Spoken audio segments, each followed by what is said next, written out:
আমার এই গাড়ি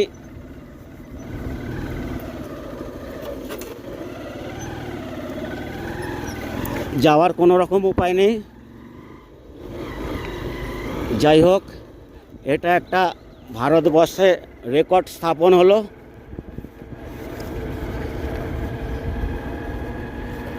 আমি অত্যন্ত কৃতজ্ঞতা জানাই আমার এই সারথিকে।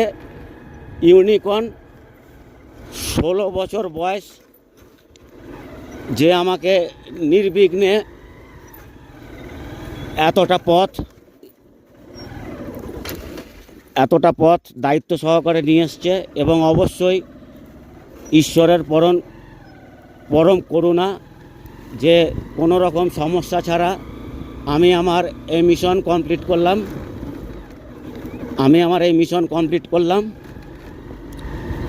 ওইদিকে সামনে আরও রাস্তা খারাপ, এখন রাখছি,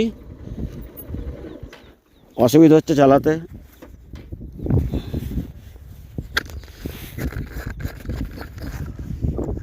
যারা যারা আমার ভিডিও দেখবেন তাদের প্রত্যেককেই অগ্রিম অভিনন্দন জানাই।